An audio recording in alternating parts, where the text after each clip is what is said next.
Hello दोस्तों, कैसे हो। उम्मीद करता हूँ कि आपकी जो तैयारी है वो सही चल रही होगी।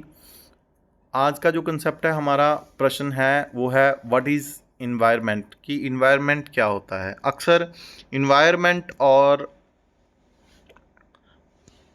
पर्यावरण शब्द को इकट्ठा मान लिया जाता है, लेकिन ऐसा नहीं है। तो सबसे पहले मैंने आपको प्रश्न करने का तरीका बताया है, अटैम्प्ट करने का तरीका आपको बहुत बार बताया है, लेकिन फिर भी बताता हूँ, शुरुआत में ज़रूर बताता हूँ कि सबसे पहले कोई भी प्रश्न, लॉन्ग प्रश्न आ गया, सबसे पहले आपने उसका अर्थ लिखना है। अगर आपको उसका शब्द का ये पता है कि कहाँ से ड्राइव्ड हुआ है, मतलब कहाँ से निकला है शब्द, उसका हिंदी और इंग्लिश रूपांतरण लिख के देन आपने उसका अर्थ, देन आपने उसकी डेफिनेशन, देन आपने उसका कोई ना कोई ग्राफ जरूर बनाना है, चित्र बनाना है, जो भी आप बना सकते हो पॉइंट का। आपको जैसा ठीक लगे, जैसे आपकी डेकोरेशन है वैसा आप कर सकते हो। देन आप उसको परिभाषित करेंगे, जो भी आपने पॉइंट लिखे हैं, देन आप निष्कर्ष जरूर निकालें। तो वातावरण के बारे में बात करेंगे। वातावरण शब्द के पर्यायवाची के रूप में पर्यावरण शब्द का प्रयोग किया जाता है।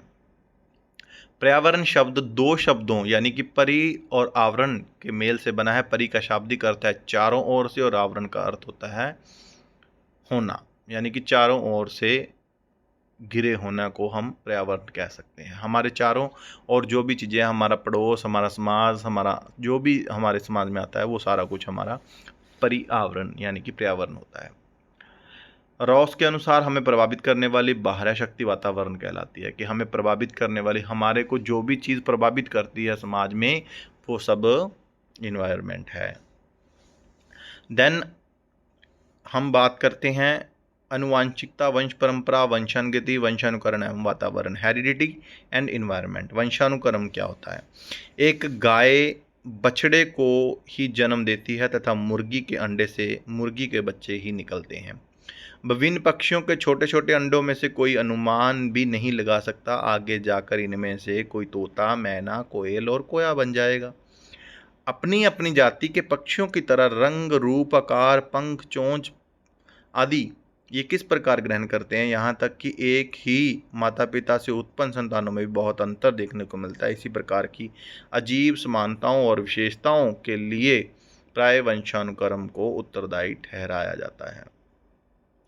तो वंशानुक्रम का आप समझ गए होंगे कि जो भी हमारे माता पिता से हमारे को मिलता है, जैसा हम, हमारे माता पिता होते हैं वैसे हम होते हैं, इसी प्रकार पशु पक्षियों में भी ऐसे ही होता है। तो डगलस और हॉलैंड के अनुसार एक प्राणी के वंशानुक्रम में वे सभी संरचनाएं, शारीरिक विशेषताएं, क्रियाएं अथवा क्षमताएं सम्मिलित रहती हैं जिन्हें वह अपनी माता पिता और अन्य पूर्वजों से प्राप्त करता है। एक पौधे का वंशानुक्रम उसके बीज में निहित है। उसके पोषण के लिए वातावरण, मिट्टी, धूप, वायु आदि।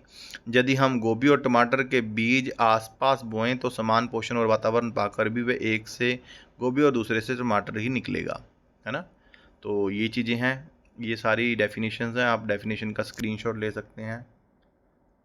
आपको कोई एक दो डेफिनेशन ज़रूर लिख के आनी होती हैं। Thank you so much.